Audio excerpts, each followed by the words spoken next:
سورہ اعراف کی آیت نمبر 156 ہے۔ اعوذ باللہ من الشیطان الرجیم، بسم اللہ الرحمن الرحیم۔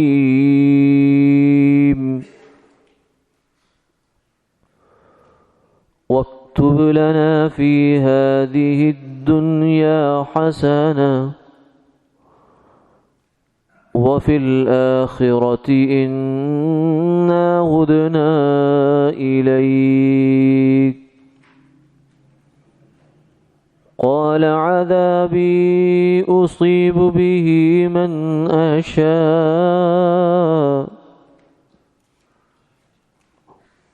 ورحمتي وسعت كل شيء فسأكتبها للذين يتقون ويؤتون الزكاة والذين هم بآياتنا يؤمنون۔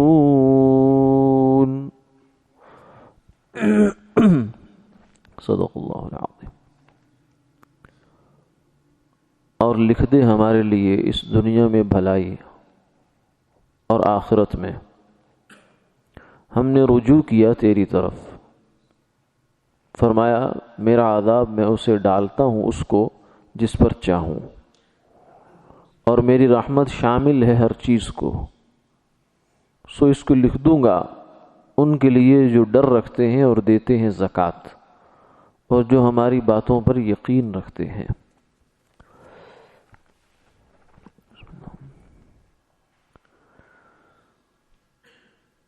اس آیت کا پچھلی آیات کے ساتھ ربط ہے۔ قصہ یہ ہوا تھا کہ موسیٰ علیہ السلام جب مصر سے نکلے ہیں فرعون کے مظالم سے بنی اسرائیل کو لے کر،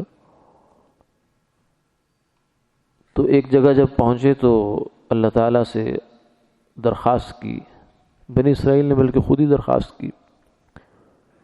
کہ اب ہم چونکہ آزاد ہو گئے ہیں، ہمیں اطمینان میسر آ گیا ہے، تو اب اللہ سے شریعت مانگی جائے جس پر ہم عمل درآمد کریں۔ تو موسیٰ علیہ السلام نے اللہ سے دعا کی تو اللہ تعالیٰ نے فرمایا کہ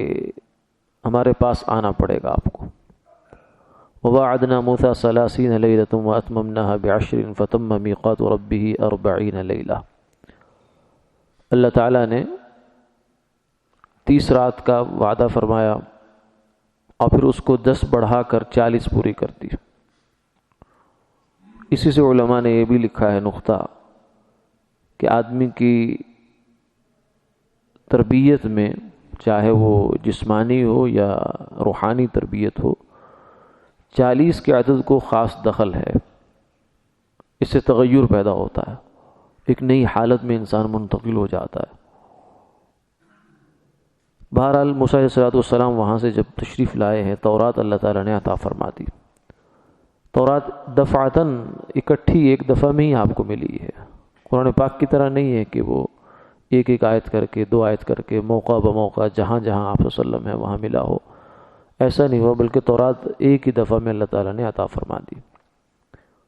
اور قرآن پاک سے یہ معلوم ہوتا ہے کہ لکھی ہوئی صورت میں تھی یہ۔ تو موسیٰ علیہ السلام واپس لے کر آئے، پھر قصہ ہوا۔ بہرحال تو بنی اسرائیل ایسے ناہنجار تھے کہ یہ کہنے لگے ہمیں کیا خبر کہ یہ تورات آپ اللہ تعالیٰ سے لکھوا کر لائے ہیں یا لکھ کر لائے ہیں، ہو سکتا ہے آپ نے خود ہی گڑھ لی ہو، نعوذ باللہ من ذالک۔ یہ نبی ان کے پاس موجود ہیں، وہ نبی جن کے وہ اتنے سارے معجزات دیکھ چکے ہیں، جن کی زندگی دیکھ چکے ہیں، جن کا کردار دیکھ چکے ہیں، جن کی سیرت دیکھ چکے ہیں،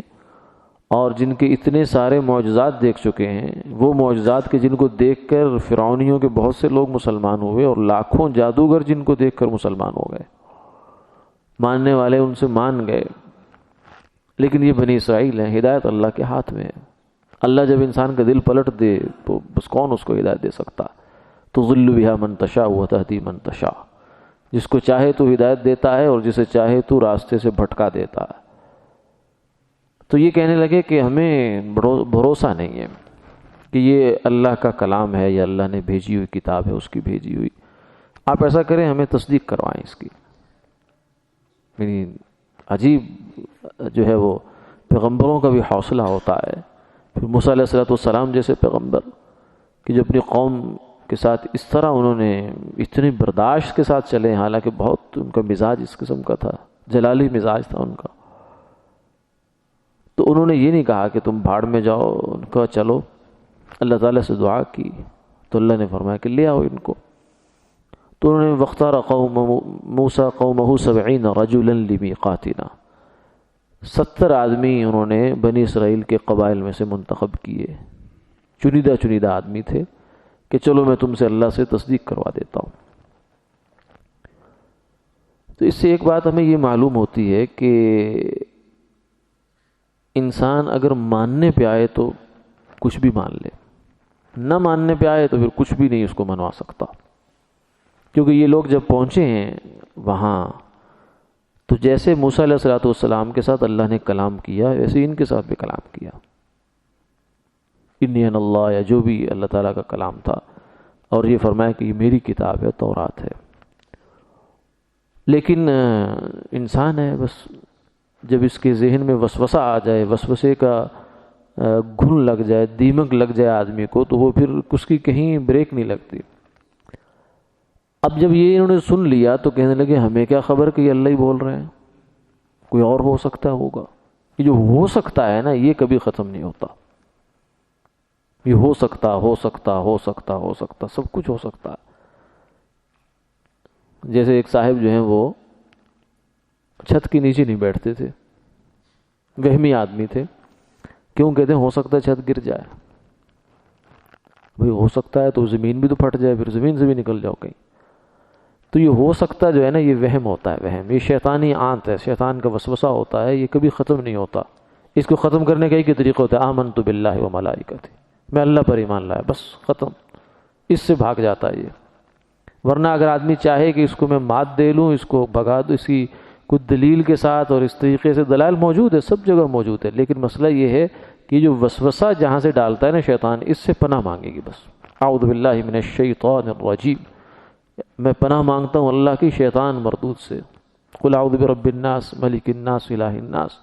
من شر الوسواس الخناس، پناہ مانگی ہے اس کے جو بہت زیادہ وسوسہ ڈالنے والا ہے، بار بار ڈالنے والا ہے، الذی یوسوس فی صدور الناس من الجنۃ والناس۔ کیونکہ وسوسے کی کوئی بنیاد نہیں ہوتی، جو شبہ ہوتا ہے، اعتراض ہوتا ہے، اشکال ہوتا ہے، سوال ہوتا ہے، اس کی کوئی نہ کوئی بنیاد ہوا کرتی ہے، معقول بنیاد ہوتی ہے کسی درجے میں صحیح، لیکن وسوسے کی کوئی بنیاد نہیں ہوتی۔ یہ ایک وہم ہوتا ہے، بیماری ہوتی ہے، انسان کو لگ جاتی ہے، وہ سمجھتا ہے کہ میں بہت سمجھداری کا کام کر رہا ہوں، سمجھداری کا معاملہ نہیں کر رہا ہوتا، وہ اصل میں بیچارہ بیوقوفی کی سرحدوں کو چھو رہا ہوتا ہے۔ اسے فرمایا سیقول السفہاء من الناس ما ولاھم، اللہ کے حکم پر اعتراض کرنے والا آدمی، اللہ کے نبی کی بات کو نہ ماننے والا آدمی سمجھدار نہیں ہو سکتا۔ سیقول السفہاء، فرمایا بیوقوف لوگ ان قریب کہیں گے ما ولاھم عن قبلتہم التی کانوا علیہا، کہ ان کا قبلہ کیوں تبدیل ہو گیا۔ تو اس وسوسے سے جان جب ہی چھوٹتی ہے جب آدمی شیطان کو، مردود کو دفع کرتا ہے، کیونکہ جب تک یہ موجود ہے اور یہ تو قیامت تک انسان کے ساتھ ہے، تو ایسا نہیں ہو سکتا کہ بالکل یہ آرام سے بیٹھ جائے، یہ کچھ نہ کچھ کانا پھوسی کرتا رہتا ہے انسان کے دماغ میں۔ تو اس سے طریقہ نکلنے کا یہی ہے۔ اب دیکھیں یہ ان لوگوں کو نبی کے ساتھ رہے ہیں، نبی جو ہے، نبی بھی پھر عام نبی نہیں ہے، اولو العزم پیغمبر، 1,24,000 انبیاء ہیں، پھر ان میں سے 313 رسول ہیں، پھر ان میں سے 5 اولو العزم پیغمبر ہیں، اولو العزم رسول ہیں جو بہت بڑے پائے کے رسول ہیں، جن میں موسیٰ علیہ السلام کا شمار ہوتا ہے، حضور صلی اللہ علیہ وسلم ہیں، پھر عیسیٰ علیہ السلام ہیں، پھر موسیٰ علیہ السلام ہیں، پھر ابراہیم علیہ السلام، پھر نوح علیہ السلام، یہ 5 اولو العزم پیغمبر ہیں، بڑے پیغمبر۔ تو ان میں سے تھے موسیٰ علیہ السلام، لیکن جب شک کا کانٹا ہے یہ جب پڑ گیا تو پڑ گیا۔ اب وہ کہنے لگے کہ ہمیں کیا خبر کہ یہ اللہ تعالیٰ ہی ہیں، کیا خبر کوئی اور بول رہا ہو۔ اس لیے کہنے لگے اب ہمیں اللہ کو دکھاؤ، دیکھیں گے تو پھر ہم مانیں گے اس بات کو، ارنا اللہ جہرا۔ لیکن اللہ تعالیٰ نے ان کا یہ مطالبہ پورا نہیں کیا۔ وجہ اس کی یہ ہے کہ قرآن پاک میں اگر ہم مطالعہ کریں تو جگہ جگہ ہمیں بات نظر آتی ہے کہ مشرکین نے اور نبیوں کی قوموں نے منہ مانگے معجزات طلب کیے، یعنی یہ فرمائشی معجزہ، جسے فرمائشی معجزہ کہتے ہیں، فرمائشی دلیل۔ حالانکہ جو دعویٰ کرنے والا انسان ہوتا ہے کوئی بھی، اس کے ذمے اتنا ہوتا ہے کہ وہ کوئی بھی ایسی دلیل لے آئے جس سے اس کا دعویٰ ثابت ہو جائے۔ مدعا علیہ یا فریق مخالف کو حق نہیں ہوتا کہ وہ فرمائشی دلیل مطالبہ کرے کہ مجھے اس قسم کی دلیل چاہیے، یہ بے اصولی ہوتی ہے، بے عقلی ہوتی ہے۔ جیسے عدالت میں کیس ہو انسان کا لگا ہوا، آدمی کہ جی میں نے اس صاحب نے میرے پیسے دینے ہیں، ایک آدمی زید کا جو ہے معاملہ ہے، مدعی ہے، وہ بکر کے ذمے کہتا ہے کہ میرے اس نے 1,00,000 روپیہ دینا ہے۔ اب وہ جج صاحب پوچھتے ہیں کہ دلیل کیا ہے، تو کہتے ہیں یہ تحریر ہے، اس میں دیکھیں اس نے خود اس کے دستخط ہے، اس سے لکھا ہوا ہے کہ میں نے اس کے 1,00,000 روپیہ بطور قرض لیا ہے، واپس دینا ہے۔ اب وہ پوچھتے ہیں بکر صاحب سے، کہتا ہے جی یہ تحریر تو چھوڑیں اس بات کو، یہ جو فلاں محلے کے ہمارے 2 بندے ہیں ان کو گواہ بنا کر لے آئے، پھر میں دے دوں گا اس کو۔ تو دنیا کی کوئی عدالت بھی اس بات کو نہیں مانے گی، اس کو جوتا لگائے گی، کہے گی مسئلہ تو یہ ہے کہ اس کا دعویٰ ہے تیرے پیسے دینے کا، وہ دلیل جو پیش کر رہا ہے اس پر تجھے کوئی اشکال ہے تو بتا۔ تو اس کی بجائے کہتا ہے کہ نہیں فلاں صاحب آ کر گواہی دیں تو پھر میں دوں گا، تو یہ تیری بے اصولی کی بات ہے۔ تو اسی طریقے سے فرمائشی معجزات مانگے ہیں قوموں نے، اور ہمارے اس زمانے میں بھی بے اصولی ہوتی رہتی ہے آج کل بھی۔ مفتی صاحب کے پاس لوگ مسئلہ پوچھنے آتے ہیں، کہتے ہیں جی بخاری شریف سے دلیل دو۔ بھائی دلیل تو دلیل ہے، چاہے وہ ابن ماجہ سے ہو، چاہے موطا امام مالک سے ہو، چاہے ترمذی سے ہو، چاہے ابو داؤد سے ہو، جو حدیث پیش کی جائے گی تم اس پر کلام کر سکتے ہو کہ اس میں راوی ٹھیک نہیں ہے، اس کا درجہ ٹھیک نہیں ہے، اس میں یہ مسئلہ ہے، اس میں یہ مسئلہ ہے۔ یہ کیا بات ہوئی کہ بھائی بخاری شریف سے دلیل دو؟ کیا سارے دلائل دنیا کے بخاری شریف کے اندر ہی ہے؟ اس میں تو ٹوٹل 4,000 حدیثیں ہیں، تو باقی تو حدیثیں بھی پوری نہیں اس کتاب کے اندر، تو اس کے اندر سے سارے دلائل کہاں سے دے آدمی؟ تو یہ فرمائشی دلیل مانگنا یہ بے اصولی ہوتی ہے، بے عقلی ہوتی ہے۔ تو انبیاء علیہ الصلوۃ کی قوموں نے بھی فرمائشی معجزے مانگے، لیکن اللہ تعالیٰ نے ان کے فرمائشی معجزے کہیں تو پورے کیے لیکن کہیں نہیں پورے کیے، اور جہاں پورا کیا پھر اس کے بعد پھر ان کی پکڑ آ گئی، کیونکہ معجزہ ایسی چیز ہے کہ جب وہ دے دیا جاتا ہے، منہ مانگا معجزہ دیا جاتا ہے، تو پھر اللہ تعالیٰ کی طرف سے غصہ انتہا کو پہنچتا ہے اور قوم کو ختم کر دیا جاتا ہے۔ تو اس لیے یہاں بھی اللہ تعالیٰ نے ان کا آگے اگلا مطالبہ تسلیم نہیں کیا، اتنا کر لیا۔ وجہ اس کی یہ ہے کہ جو مسئلہ یا جو اشکال ان کو اس بات پر ہے، پہلے ان کو اس پر اشکال ہوا کہ موسیٰ علیہ السلام پتہ نہیں اپنے پاس سے تورات لکھ کر لے آئے، ہو سکتا ہے میں بھی اللہ تعالیٰ کی طرف سے نہ ہو۔ تو وہی اشکال ان کو پھر آگے جا کے پیش آ گیا، کہاں؟ جب اللہ تعالیٰ نے فرما دیا کہ یہ میری تورات ہے، میری کتاب ہے، پھر بھی کہتے ہو سکتا ہے اللہ نہ ہو۔ تو اگر وہ اللہ تعالیٰ ان کو اپنا آپ دکھا بھی دیں تو ان کا یہ اشکال ختم ہونے والا نہیں ہے۔ اس لیے یہ طریقہ ہی غلط ہے، یہ راستہ ہی غلط ہے۔ تو پھر فرمایا، پھر کیا ہوا؟ فَلَمَّا أَخَذَتْهُمُ الرَّجْفَةُ، اللہ تعالیٰ کی طرف سے ان کے اوپر زلزلہ آ گیا۔ اس موقع پر موسیٰ علیہ السلام نے فرمایا کہ اللہ أَتُهْلِكُنَا بِمَا فَعَلَ السُّفَهَاءُ مِنَّا، یہ تو بیوقوف لوگ ہیں جو انہوں نے ایسی بات کی ہے، آپ کی بات کو بجائے اس کے کہ مانتے، اس کی بجائے انہوں نے نئے سے نیا مطالبہ شروع کر دی، تو بیوقوف لوگ ہیں، ان کی وجہ سے یا اللہ آپ ہمیں تو ہلاک نہ کریں۔ پھر آگے مختلف دعائیں ہیں، جن میں سے آج کی جو آیت ہے یہ بھی اسی دعا ہے موسیٰ علیہ السلام کی۔ فرمایا وَاكْتُبْ لَنَا فِي هَذِهِ الدُّنْيَا حَسَنَةً وَفِي الْآخِرَةِ، اے اللہ ہمارے لیے اس دنیا میں بھلائی لکھ دے۔ اس دنیا میں بھلائی کا مطلب یہ ہے کہ اس دنیا میں ہم بھلے کام کرنے والے ہوں۔ کچھ لوگ یہ سمجھتے ہیں کہ شاید اس سے مطلب ہے کہ ہمیں وافر رزق مل جائے، وہ الگ ٹھیک ہے، وہ بھی مانگا گیا ہے، مطلوب ہے، ہماری ضرورت بھی ہے، ربنا آتنا فی الدنیا، لیکن یہاں مراد یہ ہے کہ اللہ تعالی ہمیں بھلائی کی توفیق عطا فرما دے، یعنی دنیا میں ہم بھلے کام کریں گے، اچھے کام کریں گے، نیک کام کریں گے، اللہ کی فرما برداری کریں گے، تو آخرت میں جا کر ہماری آخرت بنے گی۔ لیکن اگر دنیا میں الٹے کام کرتے رہے تو پھر آخرت میں نتیجہ الٹا ہوگا۔ ما تزرع تحصد، جو انسان بوتا ہے وہی کاٹتا ہے۔ وفی الآخرہ آگے آخرت کا بھی مانگا، انا ہدنا الیک، اے اللہ ہم نے رجوع کیا آپ کی طرف، ہم سب کچھ چھوڑ چھاڑ کر آپ ہی کے ہو رہے۔ آگے اللہ تعالیٰ کی طرف سے جو ہے اس کا پھر جواب آیا، فرمایا عذابی اصیب بہ من اشاء، دیکھو میں جلال بھی میری صفت ہے، میرا عذاب بھی میں دینے والا ہوں، لیکن میں رحیم کریم بھی ہوں۔ ورحمتی وسعت کل شیء، ہر چیز کو میری رحمت نے گھیرا ہوا ہے، یعنی رحمت سبقت کر گئی۔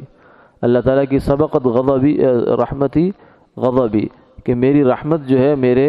غضب پر سبقت کر گئی، یعنی سب سے پہلے جو اس کائنات کو بنانے سے پہلے اللہ تعالیٰ نے اپنی رحمت کا ظہور فرمایا، جو ہمیں پیدا کیا، سب لوگوں کو، کافروں کو، مشرکوں کو بھی، بت پرستوں کو، مسلمانوں کو، ہر ایک کو اللہ نے وجود بخشا ہے، ان کے لیے یہ کائنات سجائی ہے، یہ ساری رحمت ہی رحمت تو ہے۔ آج بھی ان کو سانس آتا ہے جاتا ہے، ان کے جسم بالکل جتنے بھی خلیے سیل ہیں سب ٹھیک ٹھاک کام کرتے رہتے ہیں، ان کو رزق بھی ملتا ہے، ان کو ہوا بھی ملتی ہے، ان کو پانی بھی ملتا ہے، ان کو کھانا بھی ملتا ہے، ان کو صحت و عافیت بھی ملتی ہے، سب کچھ اللہ تعالیٰ ان کو عطا فرما، یہ سب اس کی رحمت ہی تو ہے۔ تو اس کی رحمت جو ہے وہ ہر چیز کو وسیع ہے، اور لیکن فرمایا کہ عذابی اصیب بہ من اشاء، کہ میری جو پکڑ ہے وہ میں جس کو چاہوں گا اس کو پکڑوں گا اس سے، اگرچہ مستحق بہت سارے لوگ ہیں۔ وَلَوْ يُؤَاخِذُ اللَّهُ النَّاسَ بِمَا كَسَبُوا مَا تَرَكَ عَلَى ظَهْرِهَا مِن دَابَّةٍ، اگر اللہ انسانوں کو ان کے اعمال کے مطابق پکڑنے پر آ جائیں تو زمین پر کوئی جانور نہ بچے، ایسی اس کی پکڑ ہے، ایسے انسانوں کے اعمال ہیں۔ لیکن کیا ہوتا ہے وَلَكِنْ يُؤَخِّرُ إِلَىٰ أَجَلٍ مُّسَمًّى، اللہ تعالیٰ ان کو ڈھیل دے دیتے ہیں، اپنی رحمت سے ان کے گناہ معاف کر دیتے ہیں، جیسے ہمارے مسلمانوں کے ساتھ بھی ہوتا ہے، ہمارے سے کتنے گناہ ایسے صغیرہ ہو جاتے ہیں ہمیں خبر بھی نہیں ہوتی ہم سے گناہ ہو گیا، لیکن اللہ کا ایک نظام ہے کہ وہ کہتے ہیں کہ اذان ہوئی، مسجد کو چل دیا انسان، اس سے گناہ معاف ہو گئے، وضو کیا اس سے گناہ معاف ہو گئے، قدم اٹھا رہا ہے مسجد کی طرف بڑھ رہے ہیں، نماز پڑھی اس سے گناہ معاف ہو گئے، 5 نمازیں پڑھتا ہے تو اس سے انسان کا نامہ اعمال صاف ہوتا چلا جاتا ہے گناہوں سے۔ یہ اللہ نے خود اپنی رحمت یہ بھی کر رکھی ہے کہ ہمیں پتہ بھی نہیں جو گناہ ہمارے کھاتے میں پڑ چکا ہے اس کی ہمیں سزا ہو سکتی ہے، لیکن اللہ تعالیٰ نے باہر سے ہی اس کو ختم کر دیا، گناہ آیا بھی اور لیکن نیکی نے اس کو اڑا دیا۔ ان الحسنات یذھبن السیئات، نیکیاں گناہوں کو ختم کر دیتی ہیں، یہ بھی اللہ تعالیٰ کی ایک رحمت ہے۔ تو اللہ اگر پکڑنے پہ آئیں تو پکڑ تو سب کو سکتے ہیں، لیکن فرمایا کہ کسی کو عذاب دوں گا، جس کو چاہوں گا عذاب دوں گا، لیکن ویسے میرا عام ضابطہ یہی ہے کہ رحمت ہے۔ فَسَأَكْتُبُهَا، لیکن جو رحمت خاصہ ہے، یہ ایک تو عام رحمت ہے، وہ کافر کو بھی مل رہی ہے، مسلمان کو مل رہی ہے، لیکن جو خاص رحمت اللہ تعالیٰ کی جو جنت کی صورت میں ہوگی، اللہ کی رضا کی صورت میں ہے، فرمایا کہ اس کو میں خاص کروں گا، لکھوں گا، للذین یتقون، ان لوگوں کے لیے جن کے اندر 3 صفات ہیں۔ پہلی صفت یہ تقوی، اللہ کو سامنے رکھ کر زندگی گزارتے ہیں، جس چیز کا اس نے حکم دیا اس کو پورا کرتے ہیں، اور جس چیز سے اس نے روکا ہے اس سے رک جاتے ہیں۔ وَيُؤْتُونَ الزَّكَاةَ، اور مال کے اندر جو میرا حکم ہے اس کو پورا کرتے ہیں۔ وَالَّذِينَ هُمْ بِآيَاتِنَا يُؤْمِنُونَ، اور وہ لوگ جو ہماری آیات پر، ہماری باتوں پر یقین رکھتے ہیں، یعنی یہ گویا کہ بنیادی صفت ہے کہ اللہ تعالیٰ آخرت کا جو ہے یقین، وَبِالْآخِرَةِ هُمْ يُوقِنُونَ، پھر میں فرمایا هُدًى لِّلْمُتَّقِينَ، قرآن پاک ہدایت ہے تقوی والوں کے لیے۔ الذین یؤمنون بالغیب، جو غیب پر ایمان لائے، ویقیمون الصلاة ومما رزقناہم ینفقون، والذین یؤمنون بما انزل الیک وما انزل من قبلک وبالآخرۃ هم یوقنون۔ پھر فرمایا الذین یؤمنون بالغیب، جو غیب پر ایمان لائے، شروع میں بھی یہ بات کہی، اور پھر آیت ختم ہونے کے بعد پھر فرمایا هم بالآخرۃ یوقنون، کہ وہ آخرت پر یقین رکھتے ہیں۔ تو یقین جو ہے یہ بڑی بنیادی صفت ہے اور مطلوب صفت ہے کہ انسان صرف اس کا جو آخرت کا بول ہے، قبر، حشر، نشر، جنت، جہنم، یہ صرف زبان تک نہ رہ جائے، کان تک نہ رہ جائے، بلکہ یہ دل کی آواز بن جائے کہ آدمی دل سے کہے کہ ہاں اللہ تعالیٰ ہیں اور اس نے ایک نظام بنا رکھا ہے، اس کا جزا و سزا کا ایک نظام ہے، قبر برحق ہے، عذاب قبر برحق ہے، پھر حشر کے سوالات برحق ہیں، پھر جنت حق ہے، اور جہنم جو ہے یہ برحق ہے۔ یہ سب کچھ یقین ہو جائے اور دل کی تہہ کے اندر اتر جائے، فرمایا ان لوگوں کے لیے پھر خاص رحمت اللہ نے آخرت میں تیار کر رکھی ہے۔ وآخر دعوانا الحمد للہ رب العالمین۔